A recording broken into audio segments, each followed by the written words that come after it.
ஹரே கிருஷ்ணா பக்தர்களே, பகவத் தரிசனத்திலிருந்து ஒரு கட்டுரை. வரதரின் வரலாறு. வரதராஜ பெருமாள் கோயிலின் வரலாறு பல இலட்சக்கணக்கான வருடங்களுக்கு முந்தையதாகும். ஒருமுறை பிரம்மதேவர் பகவான் விஷ்ணுவை சங்கு, சக்கரம், கதை மற்றும் தாமரையுடன் 4 கர உருவில் காண விரும்பி கடும் தவத்தை மேற்கொண்டார். பிரம்மாவின் பக்தியினால் திருப்தியுற்ற பகவான் நாராயணர் அவருக்காக ஒரு புஷ்கரணியின் வடிவில் தோன்றினார். ஆயினும் திருப்தியடையாத பிரம்மா தமது தவத்தை தொடர பகவான் நாராயணர் ஒரு காட்டின் வடிவில் பிரம்மாவிற்கு தோன்றினார். அந்த காடு இன்று நைமிசாரண்யம் என்று அறியப்படுகிறது. அச்சமயத்தில் பகவான் நாராயணரை 4 கரங்களுடன் தரிசிக்க 100 அஸ்வமேத யாகங்களை புரிய வேண்டும் என்று அசரீரி உரைத்தது.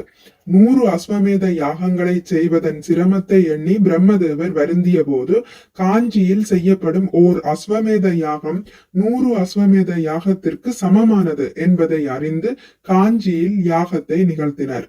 யாகத்தில் கலந்து கொள்ள சரஸ்வதி தேவி காலதாமதமாக வந்தமையால் பிரம்மா யாகத்தை காயத்ரி தேவியின் துணையுடன் மேற்கொண்டார். இச்செய்தியை அறிந்த சரஸ்வதி தேவி கடும் சினம் கொண்டு யாகசாலையை மூழ்கடிப்பதற்காக வேகவதி ஆறாக பெருக்கெடுத்து வந்தாள். பிரம்மாவின் யாகத்தை காக்கும் பொருட்டு நாராயணர் நதிக்கு நடுவில் சயன கோலம் பூண்டார். இதனால் வெட்கிய சரஸ்வதி தேவி தன் பாதையை மாற்றிக்கொள்ள யாகம் சிறப்பாக நிறைவு பெற்றது. யாகத்தில் பிரம்மாவின் விருப்பப்படி பகவான் நாராயணர் 4 கரத்தில் ஸ்ரீ வரதராஜராக காட்சியளித்தார். பெருமாளின் கருணையை எண்ணி நெகிழ்ந்த பிரம்மாவும் 30 முக்கோடி தேவர்களும் அவரை வணங்கி விரும்பிய வரத்தை பெற்றுக் கொண்டனர். அதனால் இப்பெருமாள் வரதர் என்னும் திருநாமத்தால் அறியப்படுகிறார். க என்றால் பிரம்மா என்றும், அஞ்சிதம் என்றால் வழிபடப்பட்டவர் என்றும் பொருளாகும். எனவே பிரம்மாவினால் வழிபடப்பட்ட இத்தலம் காஞ்சி என்ற பெயரை பெற்றது.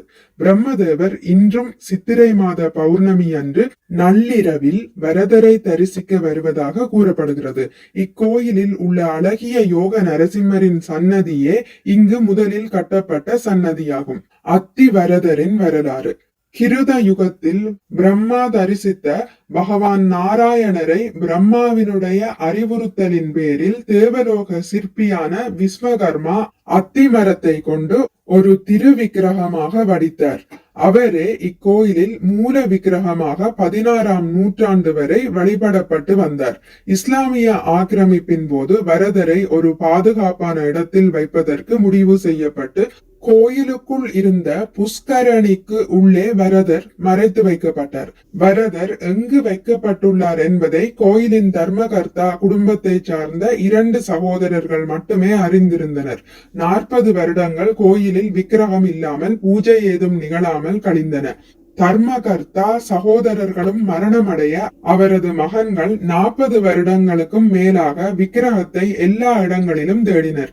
ஆயினும் வரதரை கண்டுபிடிக்க முடியவில்லை. உற்சவ மூர்த்திகள் மற்றும் உடையற்பாளையம் காட்டிலிருந்து கண்டெடுக்கப்பட்டு கொண்டு வரப்பட்டனர். ஆயினும் அத்தி வரதரை காண முடியவில்லை என்பதால் காஞ்சிக்கு அருகிலுள்ள 30 கிலோமீட்டர் பழைய சீவரத்திலிருந்து தேவராஜ் சுவாமியினை காஞ்சிக்கு கொண்டு வருவது என முடிவு செய்யப்பட்டது. இருவரது தோற்றமும் ஏறக்குறைய ஒன்று போலவே இருந்ததே அதற்கான முக்கிய காரணமாக அமைந்தது. அதன்படி தேவராஜர் காஞ்சிபுரத்திற்கு வந்து மூலவராக அமர்ந்து வழிபாட்டை ஏற்றுக்கொண்டார்.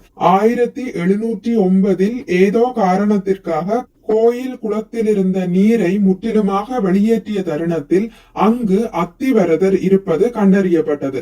அப்போது கோயில் சேவகர்கள் அத்திவரதரை 40 ஆண்டுகளுக்கு ஒரு முறை வெளிக்கொணர்ந்து 48 நாட்கள் மட்டும் பூஜை செய்வது என்று முடிவு செய்தனர். அதன்படி அத்திவரதர் இன்றும் 40 வருடத்திற்கு ஒரு முறை மட்டும் தரிசனம் தருகிறார். அவர் நீருக்குள் சென்றதற்கு வெளிப்புறமாக சில நிகழ்வுகள் சொல்லப்பட்டாலும் அடிப்படையில் அவர் தமது சுய விருப்பத்தினாலேயே நீருக்கடியில் உள்ளார். வரதராஜ பெருமாள் கோயிலின் 100 மண்டபத்திற்கு அருகிலுள்ள நீராளி மண்டபத்துக்கு கீழே மற்றொரு மண்டபத்தில் அத்திவரதரை வெள்ளிப்பேழையில் சயன கோலத்தில் வைக்கப்பட்டுள்ளார். பிரம்மா மேற்கொண்ட அக்னி குண்டத்தில் எழுந்தருளிய பெருமாள் உஷ்ணம் காரணமாக ஆனந்த புஷ்கரணி திருக்குளத்தில் குளிர்ந்த நிலையில் காணப்படுகிறார். இதனால் இத்திருக்குளம் ஒருபோதும் வற்றுவதில்லை. அத்திவரதர் 40 40 ஆண்டுகளுக்கு ஒரு முறை குளத்திலிருந்து வெளிவந்து சயன கோலத்திலும் நின்ற கோலத்திலும் 48 நாட்கள் தரிசனம் தருகிறார். 40 ஆண்டுகளுக்கு ஒரு முறையே அத்திவரதரை தரிசிக்க இயலும் என்பதால் பக்தர்கள் தினமும் லட்சக்கணக்கில் அலைமோதுவர். மிக்க நன்றி. ஹரே கிருஷ்ணா. உங்களுக்கு இந்த வீடியோ பிடித்திருந்தால் லைக் பண்ணுங்கள், ஷேர் பண்ணுங்கள், சப்ஸ்கிரைப் பண்ணுங்கள். நோட்டிபிகேஷன் பெல்லை அழுத்துவதன் மூலம் அடுத்த பதிவுகள் உங்களை வந்தடையும். பகவான் ஸ்ரீ கிருஷ்ணரை பற்றி கேட்டு மகிழ்வோம். ஹரே கிருஷ்ணா.